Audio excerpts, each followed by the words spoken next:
ದೇವರ ಅತಿ ಪರಿಶುದ್ಧವಾದ ನಾಮಕ್ಕೆ ಸ್ತೋತ್ರವಾಗಲಿ. ಈ ಮಹಾ ಉಪವಾಸ ದಿನದಲ್ಲಿ 16ನೇ ದಿನದ ಧ್ಯಾನಕ್ಕಾಗಿ ಆರಿಸಿಕೊಂಡಿರುವ ಸತ್ಯವೇದ ಭಾಗವು ಮತ್ತಾಯನು ಬರೆದ ಸುವಾರ್ತೆ 15ನೇ ಅಧ್ಯಾಯ 16ರಿಂದ 20 ತನಕ ಇರುವಂತಹ ವಚನಗಳು. ಯೇಸು ಈ ಬಾಹ್ಯ ಆಚರಣೆಗಳಿಗಿಂತ ಆಂತರಿಕ ಶುದ್ಧತೆಯ ಮಹತ್ವವನ್ನು ಇಲ್ಲಿ ತಿಳಿಸುತ್ತಾನೆ. ಫರಿಸಾಯರು ಹೊರಗಿನ ಆಚಾರ ವಿಚಾರಗಳಿಗೆ ಹೆಚ್ಚು ಆದ್ಯತೆ ನೀಡುತ್ತಿದ್ದರು. ಯೇಸು ಅವರನ್ನು ಎಚ್ಚರಿಸುವುದನ್ನು ತಿಳಿಯುತ್ತೇವೆ. ಶ್ರದ್ಧೆಯು ಪ್ರೀತಿಯು ಪವಿತ್ರವಾಗಿರಬೇಕು ಎಂದು ಪ್ರತಿಪಾದಿಸುತ್ತಾನೆ. ಯೇಸು ಜನರ ಗುಂಪನ್ನು ಹತ್ತಿರಕ್ಕೆ ಕರೆದು ಹೇಳುತ್ತಿದ್ದಾನೆ, ಬಾಯೊಳಕ್ಕೆ ಹೋಗುವಂಥದ್ದು ಮನುಷ್ಯನನ್ನು ಹೊಲೆ ಮಾಡುವುದಿಲ್ಲ, ಬಾಯೊಳಗಿಂದ ಹೊರಡುವಂಥದ್ದೇ ಮನುಷ್ಯನನ್ನು ಹೊಲೆ ಮಾಡುತ್ತದೆ ಎಂಬುದಾಗಿ.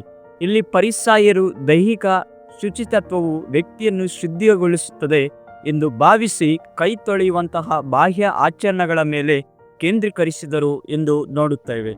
ನಾವು ನಮ್ಮ ಆಚರಣೆಗಳ ಮೇಲೆ ಅಲ್ಲದೆ ದೇವರ ವಚನಗಳ ಮೇಲೆ, ಅಂದರೆ ಕ್ರಿಸ್ತ ಯೇಸುವಿನ ಮೇಲೆ ನಾವು ಕೇಂದ್ರೀಕರಿಸುವುದಕ್ಕೆ ಸಾಧ್ಯವಾಗಬೇಕಾಗಿದೆ.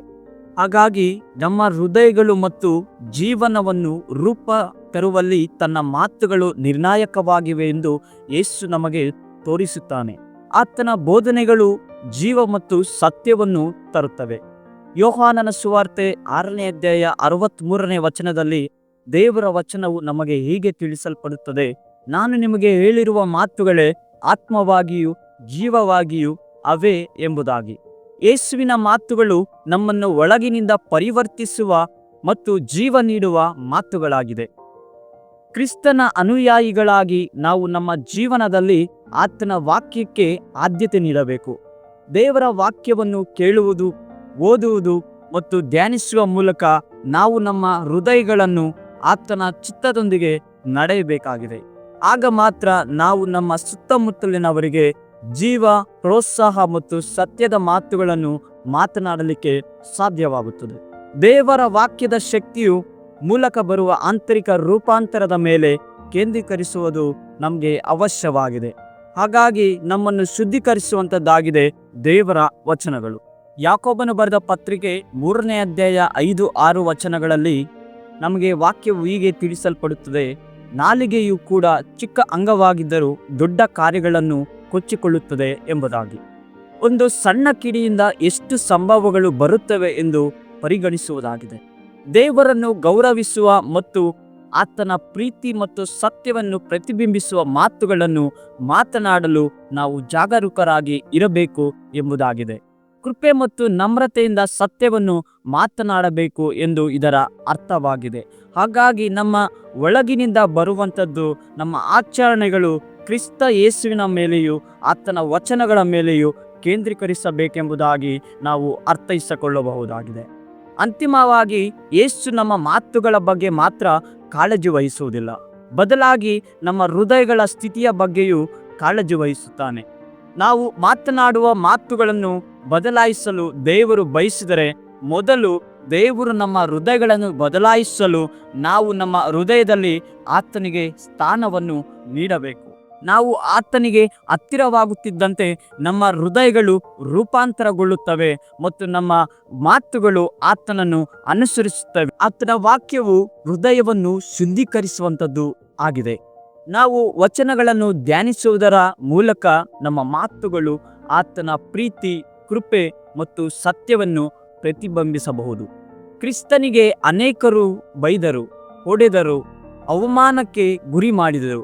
ಆತನು ಯಾರನ್ನು ಸಹ ತಿರುಗಿ ಬೈಯಲಿಲ್ಲ, ಏನು ಸಹ ಯಾರನ್ನು ಆತನು ಅನ್ನಲಿಲ್ಲ. ಯೇಸು ಸ್ವಾಮಿಯನ್ನು ಶಿಲುಬೆಗೇರಿಸಿದಾಗ ಸಮಯದಲ್ಲಿಯೂ ಸಹ ಆತನು ಅಲ್ಲಿಯೂ ಅವರನ್ನು ಏನು ಸಹ ಅನ್ನಲಿಲ್ಲ. ಬದಲಾಗಿ ತಂದೆಯೇ ಅವರಿಗೆ ಕ್ಷಮಿಸು, ತಾವು ಏನು ಮಾಡುತ್ತೇವೆಂಬುದನ್ನು ಅರಿಯರು ಅಂದನು ಎಂಬುದಾಗಿ ನೋಡಬಹುದು. ಆ ಒಂದು ಗುಣವು ನಮ್ಮಲ್ಲಿ ಬಹಳ ಮುಖ್ಯವಾಗಿದೆ ಪ್ರಿಯರೇ. ನಾವು ದೇವರ ವಾಕ್ಯವನ್ನು ಧ್ಯಾನಿಸುವಾಗ ಅದು ನಮ್ಮ ಆಲೋಚನೆಗಳನ್ನು ರೂಪಿಸಲು ಮತ್ತು ನಮ್ಮ ಕ್ರಿಯೆಗಳಿಗೆ ಮಾರ್ಗದರ್ಶನ ನೀಡಲು ಅವಕಾಶವಾಗಿದೆ. ಭೂಮಿ ಆಕಾಶಗಳು ಅಳಿದು ಹೋಗುವವು, ಆದರೆ ನನ್ನ ಮಾತುಗಳು ಅಳಿದು ಹೋಗುವುದೇ ಇಲ್ಲ ಎಂಬುದಾಗಿ.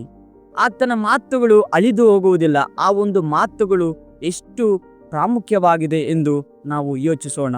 ವಚನಗಳ ಮೂಲಕ ಹೃದಯ ಪರಿವರ್ತನೆಗೊಂಡು ಆತನಲ್ಲಿ ನಮ್ಮ ಹೃದಯಗಳನ್ನು ಬದಲಾವಣೆ ಮಾಡಿಕೊಳ್ಳೋಣ. ನಮ್ಮ ಮಾತುಗಳನ್ನು ಸರಿಪಡಿಸಿಕೊಳ್ಳೋಣ.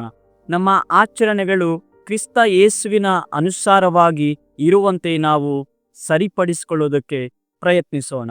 ನಮ್ಮ ಹೃದಯಗಳು ದೇವರ ವಾಕ್ಯದಿಂದ ರೂಪಾಂತರಗೊಳ್ಳಬೇಕು. ನಮ್ಮ ಹೃದಯವು ಪರಿವರ್ತನೆಗೊಳ್ಳಬೇಕೆಂಬುದಾಗಿ ವಾಕ್ಯವು ನಮಗೆ ತಿಳಿಯಪಡಿಸುವಂಥದ್ದು ಆಗಿದೆ. ದೇವರ ವಾಕ್ಯವನ್ನು ಸ್ಮರಿಸುವವನು ಸುಕ್ಷೇಮವನ್ನು ಪಡೆಯುವನು ಎಂಬುದಾಗಿ ವಾಕ್ಯವು ನಮಗೆ ತಿಳಿಸುವ ಹಾಗೆ ದೇವರ ವಾಕ್ಯವನ್ನು ಸ್ಮರಿಸಿ ಸುಕ್ಷೇಮವನ್ನು ಪಡೆದು ಆ ಸುಕ್ಷೇಮವನ್ನು ಇತರರೊಂದಿಗೆ ಆನಂದದಿಂದ ಹಂಚಿಕೊಳ್ಳೋಣ. ದೇವರ ವಾಕ್ಯವು ಜೀವಂತವಾಗಿದೆ ಮತ್ತು ಅದು ಸಕ್ರಿಯವಾಗಿದೆ. ಈ ಮಹಾ ಉಪವಾಸ ದಿನಗಳಲ್ಲಿ ಆತನಲ್ಲಿ ಆಧ್ಯಾತ್ಮಿಕವಾಗಿ ಬೆಳೆಯೋಣ. ನಾವು ಆತನಲ್ಲಿ ಪಶ್ಚಾತ್ತಾಪ ಪಡೋಣ. ದೇವರ ಚಿತ್ತ ನಮ್ಮ ಮೇಲೆ ಏನಿದೆ ಎಂಬುದಾಗಿ ಪ್ರಾರ್ಥನೆ ಮಾಡುವುದರ ಮೂಲಕವಾಗಿಯೂ ವಚನಗಳನ್ನು ಧ್ಯಾನಿಸುವುದರ ಮೂಲಕವಾಗಿಯೂ ನಾವು ತಿಳಿದುಕೊಳ್ಳೋಣ. ಹಾಗಾಗಿ ನಮ್ಮ ಒಳಗಿನಿಂದ ಬರುವಂತ ಅನೇಕ ಕೆಟ್ಟ ಆಚರಣೆಗಳನ್ನು ಬಿಟ್ಟು ಬಿಡುತ್ತಾ ಆತನ ವಚನಗಳಿಗೆ ಆದ್ಯತೆ ನೀಡುತ್ತಾ ಮುನ್ನಡೆಯೋಣ. ಈ ವಾಕ್ಯಗಳ ಅನುಸಾರವಾಗಿ ನಡೆಯಲು ದೇವರು ನಮಗೆ ಸಹಾಯ ಮಾಡಿ ನಡೆಸುವಂತೆ ಆಗಲಿ. ಆಮೆನ್.